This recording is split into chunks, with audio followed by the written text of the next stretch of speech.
Jordan, thank you so much for joining us. We really appreciate it. So the idea of our special here is not just for our book release party, but it's also just to kind of give people a reprieve from all the fucked up stuff that's happening. So just to make people laugh and have some music and comedy and such. So on that note, we picked a few videos that we want to show of yours that really kind of stood out to us.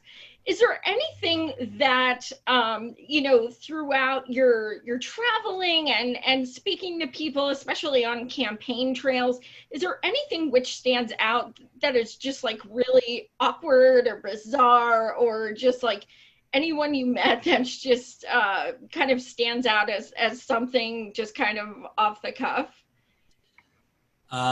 Every single Donald Trump rally I've ever been to. Particularly, I remember in 2016 when I first started doing this, I was at a rally in New Hampshire. It was like 5 degrees out, and I was interviewing one Trump supporter who was just kind of like, country club racist, not too racist, but then somebody like over my shoulder, someone interrupted, telling me that Obama was part of the New World Order and he declared jihad on America. You didn't see it on YouTube. Did you not see it on YouTube?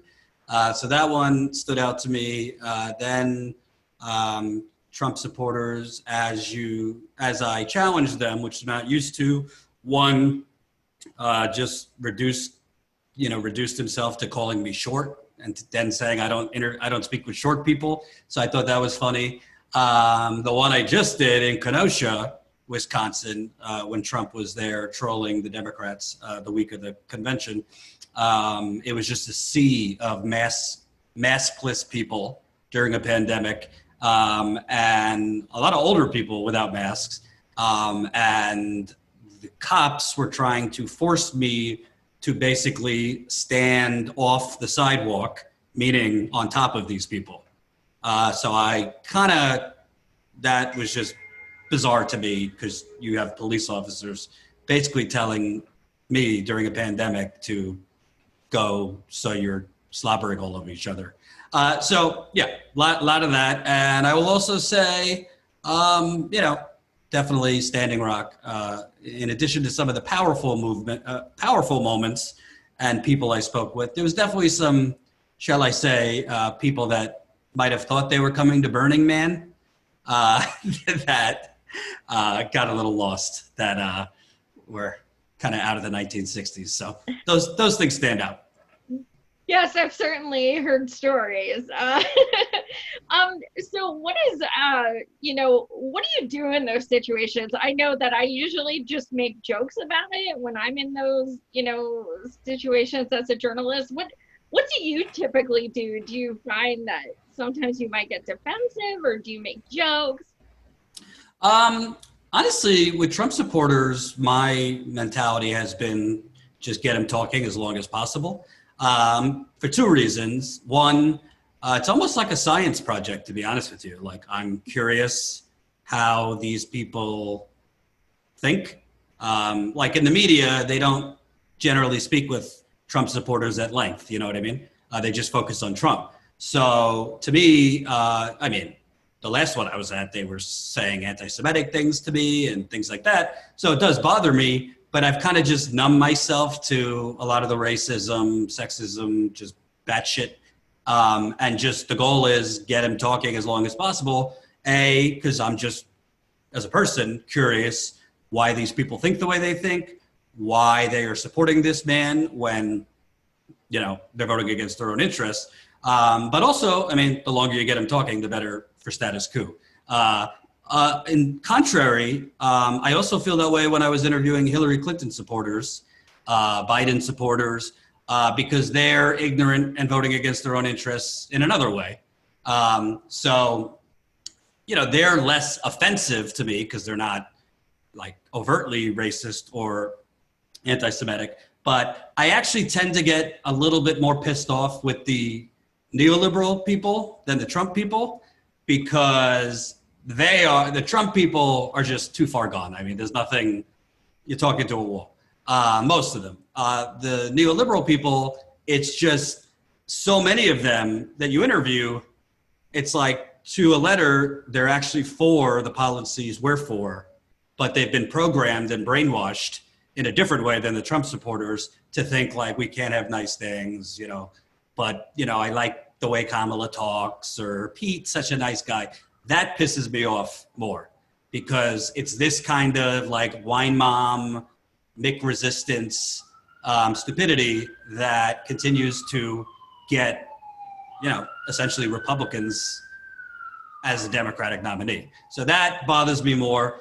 The only times that I've really been just like, whoa, perplexed during an interview where it's just like, oh, I don't know if I got to end this, is when you're clearly just interviewing somebody that's just, it's beyond racist. You know, there's not, a couple bulbs are missing. And in those cases, I try to wrap it just because I don't want to exploit them. Like I was covering a Black Lives Matter protest in New York a couple weeks ago, and there was this just really loony guy just screaming at the black protesters and the white protesters, obscenities, and it was really, really racist. And, you know, my first thought is, let me get it and then turn it around, because obviously we want to grow the channel and whatever. But as I was listening to him, I was like, nah, this guy's not mentally well. I feel I would be exploiting some type of illness. So yeah, those things. The best ones are when you're in, I remember Hillary Clinton's, when she was running in particular outside the Brooklyn debate, Hillary versus Bernie, I was interviewing a few Hillary supporters, and by the end of it, you know, they were like, yeah, you know, you might be right. I didn't think about it that way. So when you're actually breaking through with people, or when you're like, or when they're like, are you sure about that? I've never heard that. I'm like, yeah, you've never heard it because you're watching Rachel Maddow all day. So those things generally stand out. Absolutely. And that's what our entire book is about, just making fun of those shit libs.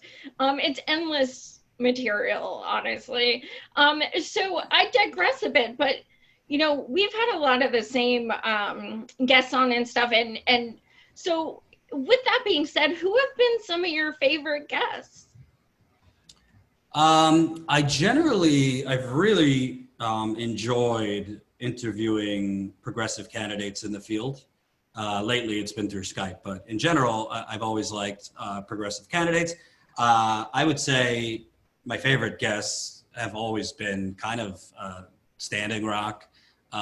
Just as a person, putting aside a journalist, like I'm a white guy from the suburbs. I grew up, you know, so I didn't know a lot of Native Americans. So to be able to interview so many Native Americans, not just on the fight against the pipeline, but like just their poverty and the problems with alcoholism and missing Indigenous women. It was just very eye-opening to me.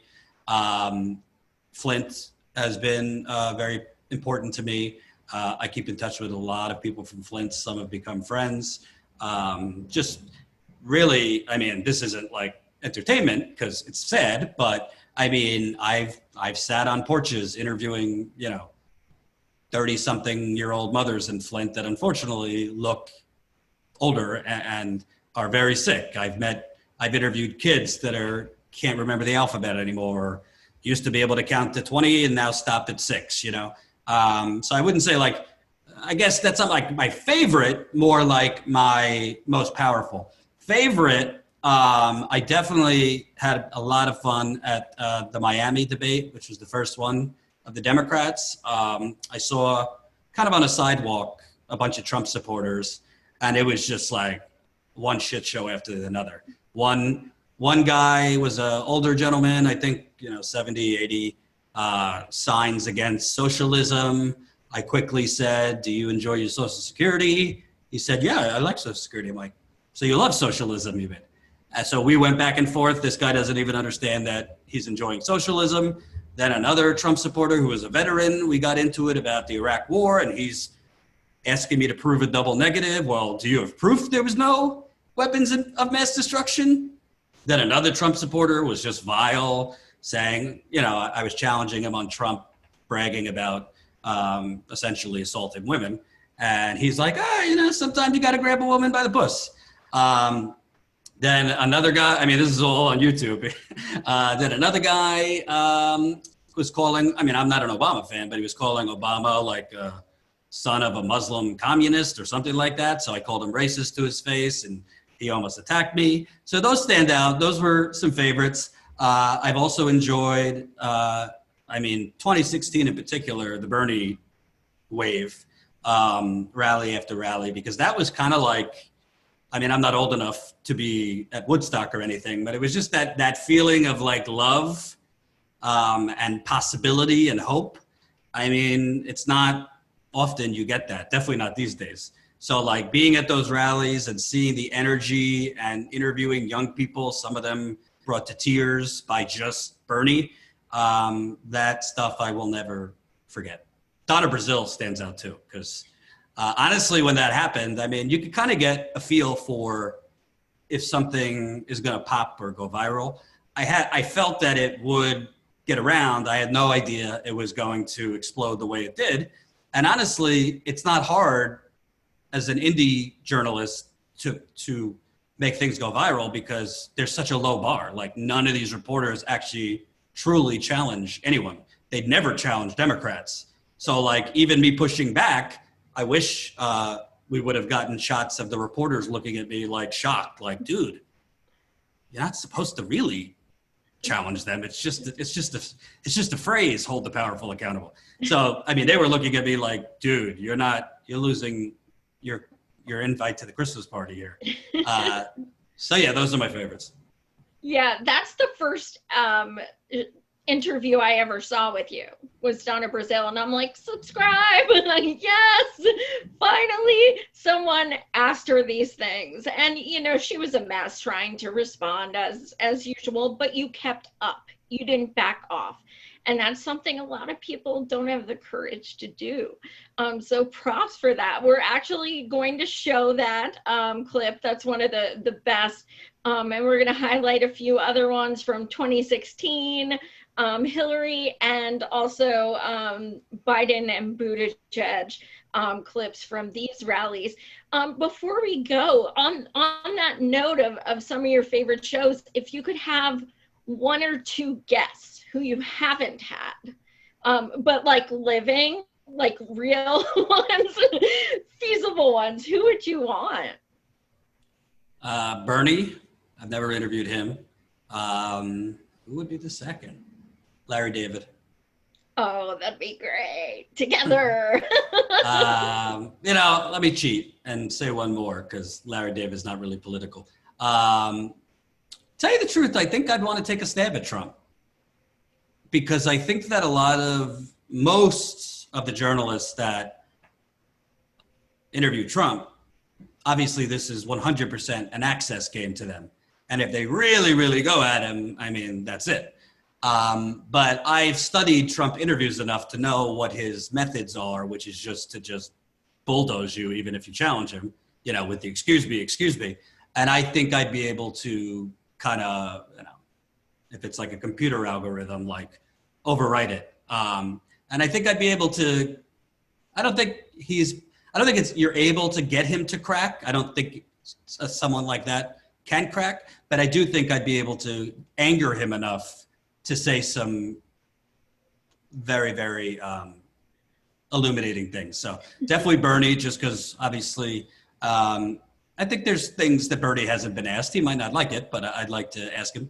And Trump. And I also have always wanted to speak with Aaron Brockovich, who I admire.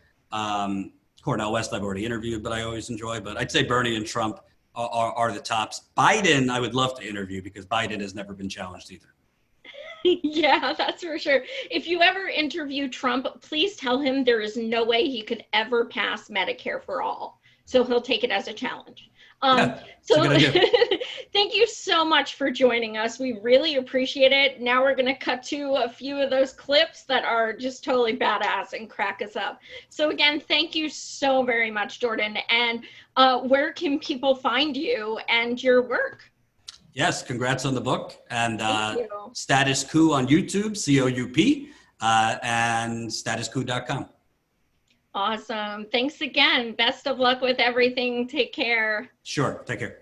Hey, it's Jordan with TYT Politics out in New York City, where it looks like Hillary Clinton is about to officially be defeated and Donald Trump will become president. I'm with someone who was just inside the Javits Center. What is the mood inside there? Well, to say it's like a funeral would be a real understatement. If you can imagine somebody who had amazing promise and was totally loved died before they can accomplish all these amazing things, that would be kind of the mood. They didn't like her when she was First Lady. They didn't like her when she said that she was not going to bake cookies. She was going to do something different than any other First Lady. So she's been not liked from the time that she walked into the White House. And I think to understand the fact that she's not likable doesn't mean that she can't run the country. And that's what hurt her. Not likable doesn't mean that I don't want her to run the country.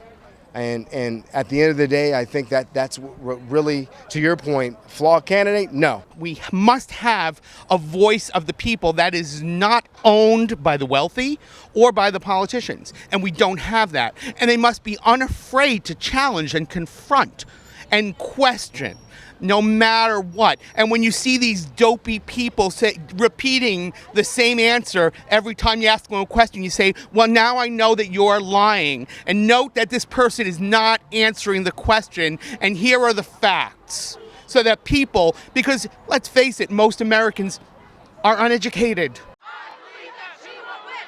I believe that she will win. I believe that she will win. Where are you from? I'm from Bethlehem, New Hampshire. Okay. And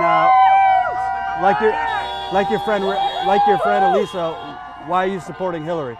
Well, I think she's a great candidate, and it's really refreshing to have someone who is experienced as she is with both, international and national issues. And she's also, going to be our first woman president, so that's amazing because that's really fighting for our equality as well. Now, obviously you're younger, so if in terms of Hillary, she voted for the Iraq War. She has gotten a lot of donations from big corporate America. Do you think those things should put in question whether she'll be very liberal, or you think she made a mistake? I think that she did those when it's kind of hard to say because I don't really know, like at all, actually. I'm sure she had good reasons for doing something like that, and even if she didn't, then maybe she made a mistake, and that could be justifiable. What were you saying? Donna, do you owe the voters an apology for passing a question for a town hall off to the Hillary Clinton campaign? Sir, you know what? I wish when you got your facts, you read the emails. And I did read a lot of them. Well, you clearly did not read my email, sir. The Democratic National Committee, as Secretary Clinton alluded to tonight, was a victim of a cybercrime. You keep saying that, but the email was that you passed it along. Private emails were stolen from individuals that had no right being trafficked in the public sphere. We've heard this, but what about you passing a question to Hillary Clinton's campaign, the town hall before? Trump badger women. You're welcome. Yes, a journalist asking a question is badgering you. Yes. You've said it on Russia. Sir? You passed the question. Jake Tapper has also said you passed the question. Do you have anything to say about that? Questions as a contributor to CNN. Well, first of all, let me answer the question because as much as I respected journalists all my political life, and I will respond to questions, as I've stated repeatedly, that the Democratic Party was a victim of a cybercrime, and I don't peddle in what I call the illegal dumping of private emails in the public sphere that have been altered, that have been in many cases readapted. And so, as I've stated repeatedly, and I'll state it again for the record, I have never been privileged as long as I've been not just a part of CNN, which let me just say how proud I am to have been a contributor for CNN and other news outlets. And no one has ever shared questions with any of us involved in CNN as... Do you have proof that it was Russia? Do you have proof that it was Russia? Sir, as we've stated, and the United States government has also stated, and if you would like a copy of the Department of Homeland Security and the information that they released 2 weeks ago, you're welcome to have it, but I'm sure you have it. But since you Yeah, don't they wanna also told share- us we had WMDs. Why should we trust this? Because we have ample evidence. We've been the victim of a cybercrime. We have ample evidence. We have ample evidence through our servers and through all of the technology that we have seen corrupted by the fingerprints used by Russian hackers. So, So as you could see, normally what happens is the journalist asks a question, she pivots to Russia, and nobody challenges her. I tried not to be rude, but I'm not going to just sit there and let them spew propaganda about Russia.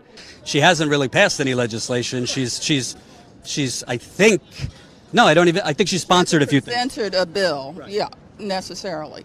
I don't think most politicians are working alone except for the president, who is making his own determination. She has a team of people. She has to basically go through them, work with them, conspire with them sometimes. So you would think, even though you support her, you'd like her to stop focusing and taking the money of those big Wall Street fat cats and talking about any money, even from the average everyday citizen. How are they going to run their campaign without any money? They need to be creative. Okay. I'm not giving a dime to any politician. I haven't for decades. But you're not concerned that she's taking all that Wall Street money? I'm not concerned because that's how they do it. I don't think she's alone in that. Well, no, not all of them. Bernie Sanders isn't. Elizabeth Warren isn't right now. Well, maybe Bernie, and he does have deep pockets, personally. From the people. His average donation's $20 so far. No, he has money personally through I believe, his business affairs and maybe family. He just became a millionaire from a book, yeah. Yeah. So I can assure you he's not writing the checks for his campaign, though. All of them do it. I don't think that system's going to ever change in the near future. Cold New Hampshire morning. What's bringing you out for Pete? Obviously, he's gotten a bump since Iowa. We're very excited about his campaign. It's a message of positivity and unity, and just like everything about Pete, very excited. What are some of the things he did in South Bend that you think are positive? Well, he has a great campaign going. He really had a lot of people out on the ground and spoke to everybody, people in rural communities, people in the city, and he really got the vote from a wide swath of people. Anything he did as mayor of South Bend that stands out to you?